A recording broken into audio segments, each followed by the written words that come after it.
एका आदित्य रानूबाई तुमची कहाणी आटपाट नगर होतं. त्या नगरात एक ब्राह्मण राहत असे. तो दुर्वा अनावयास रानात जात होता.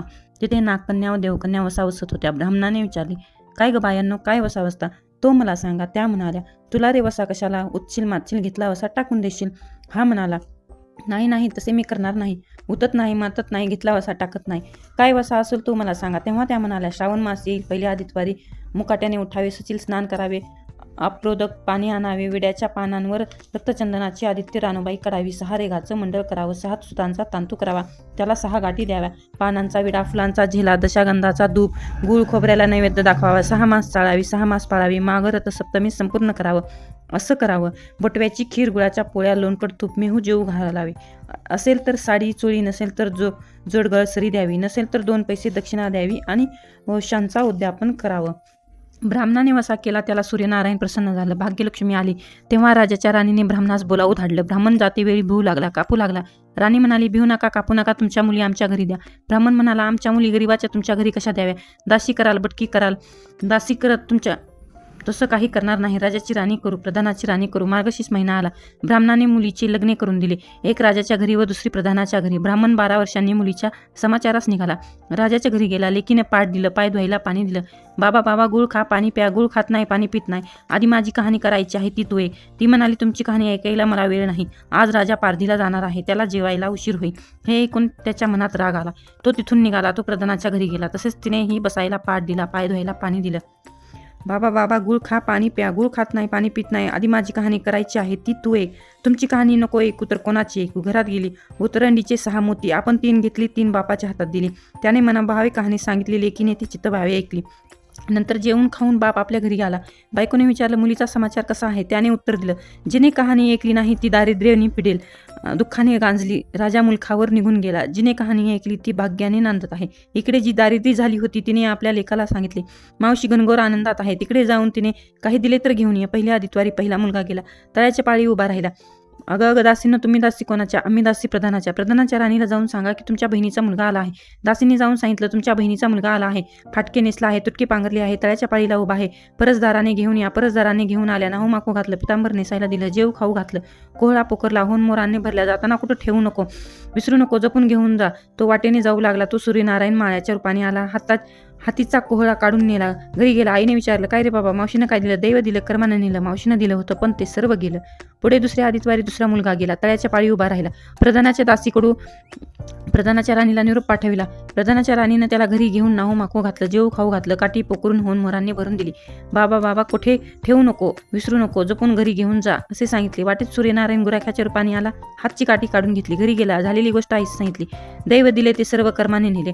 पुढे तिसऱ्या आदित्यवारी तिसरा मुलगा गेला. त्याला पहिल्यासारखे घरी नेऊन नाहू माकू घातलं. नारळ पोखरून होऊन मोरांनी भरून दिला. जाताना विहिरीच्या काठी नारळ ठेवून ते पाणी प्यावयास गेला. आई ग मावशीने दिले, पण दैवानं ते सर्व बुडाले. चौथ्या आदित्यवारी चौथा मुलगा गेला. त्याला पण पहिल्यासारखं नाहू माकू घातलं, जेऊ खाऊ घातलं, दह्याची शिदोरी होऊन मोरांनी घालून बरोबर दिली. सूर्यनारायण घारीच्या रूपाने आला. हातची शिदोरी घेऊन गेला. तो घरी गेला. आईने विचारले, मावशीनं काय दिलं? आई ग मावशीनं दिलं, पण दैवाने ते सर्व नेलं. 5व्या आदित्यवारी आपण उठली. तळ्याच्या पाळी जाऊन उभा राहिली. दासीने तिचा निरोप तिच्या बहिणींना सांगितला. बहिणीने तिला परसदारांनी घरी नेली. नाहू माकू घातलं, पैठणी नेसायला दिली. प्रधानाची राणी आदित्यवारी कहाणी करू लागली. काय वसा करतेस ते मला सांग. ब्राह्मण म्हणाला. बहीण म्हणाली, अगं पापिनी चांडाळनी बापाची कहाणी ऐकली नाहीस म्हणून तुला दारिद्र्य आलं.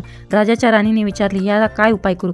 तेव्हा तिने वसा सांगितला. ती बहिणीच्या घरी गेली. श्रावण मास आला. बहिणीने सांगितल्याप्रमाणे तिने सूर्यनारायणाची पूजा केली. इकडे राजाला भाग्य आले. राजानं बोलावून धाडलं, मावशी मावशी, तुला छत्र आलं, चामर आली, पाईक आलं, परवर आले, मला रे पापिनीला एवढं वैभव कुठले? बाहेर जाऊन दाराशी पाहते तो राजा बोलावा आला आहे. तशी ती घरी जायला निघाली. एकमेकींना बहिणींनी आहेर केले. वाटेने जाऊ लागली. तो पहिल्या मुक्कामात स्वयंपाक केला. राजाला वाढले. आपण पान वाढून घेतलं. तेव्हा बहिणींना आठवण झाली. करारे हंकारे पिटारे डांगोरी, नगरात कोणी उपाशी आहे का याचा शोध घा. उपाशी नाही, काय नाही. वाटेने एक मोविका जात होता. त्याला म्हणाले, आमच्या बाईची कहाणी ऐकायला ये. तो राणीकडे आला. तशी 6 मोती राणीने घेऊन 3 त्याला दिली व 3 आपण घेतली, हातात ठेवली. त्याची लाकडाची मुळी होती ती सोन्याची झाली. तो म्हणाला, बाई कहाणी ऐकल्याचं एवढं फळ, मग वसा घेतल्याचं काय फळ? काय वसा तुम्हाला सांगा. तुला रे वसा कशाला? उतशील मातशील, घेतला वसा टाकून देशील. उतत नाही, मातत नाही, घेतला वसा टाकत नाही. तेव्हा राणीने त्याला वसा सांगितला. दुसऱ्या दिवशी दुसरा मुक्कामास गेली. स्वयंपाक केला. राजाला वाढले. आपण पान वाढून घेतलं. तेव्हा कहाणीची आठवण झाली. नगरात कोणी उपाशी आहे का याचा शोध घ्या. उपाशी नाही, तापाशी नाही, काही नाही. एक माळी चिंतेत बसला. त्याला बोलविणे आणि म्हटले, आमच्या बाई बाईची कहाणी ऐक. तो म्हणाला, तुमची कहाणी ऐकून मी काय करू, मी आपल्या चिंतेत बसलो आहे. असे म्हणून तो आपल्या तशी राणीने 6 मोती आणली, 3 त्याला दिली, 3 आपण घेतली. राणीने कहाणी सांगितली, ती त्याने मनोभावी ऐकली. मनाच्या मळा पिकू लागला. तो म्हणाला, कहाणी ऐकली एवढं फळ, मग वसा घेतल्याच काय वसा असेल तो मला सांग. राणीने त्यास वसा सांगितला. पुढे 3ऱ्या मुक्कामास गेली. तिथं तिनं स्वयंपाक वगैरे केला. नगरात कोणी उपाशी आहे का याचा शोध करा.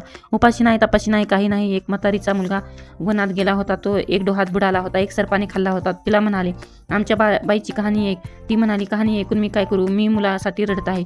बरे येते असे म्हणून ती आली. मग राणीने तिला कहाणी सांगितली, ती तिने चित्तभावे ऐकली. तिचा मुलगा वनात गेला होता, तो आला. डोहात बुडाला होता, तो आला. सर्पाने खाल्ला होता, तो आला. ती बाई म्हणाली, बाई कहाणी ऐकल्याचं एवढं फळ, मग वसा घेतल्याचं काय फळ, काय वसा तो मला सांगा. मग राणीने तिलाही वसा सांगितला. पुढे 4थ्या मुक्कामास गेली. तिथं पण पहिल्यासारखेच कोणी उपाशी तापाशी आहे, काही नाही. कानाडोळा मासाचा गोळा, त्याला हात नाही, पाय नाही, असा एक मनुष्य रस्त्यावर पडला आहे. त्याच्या अंगावर तांब्यावर पाणी ओतले, पालता होता. तो ओताना केला. 6 मोती 3 आपण घेतली, 3 त्याच्या बिंबीवर ठेवली. राणीने कहाणी सांगितली, तिच्याने मनोभावे ऐकली.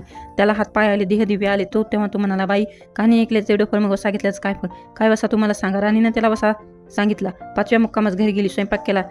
षडचार पक्वाने जेवायला केली. सूर्यनारायण जेवायला आले. भोजनास बसले. त्यांनी पहिल्या घासास केस लागला. ती म्हणाली, अगं कोण्या पापिनीचा केस आहे. राजाच्या राणीला 12 वर्ष दारिद्र्य आलं होतं.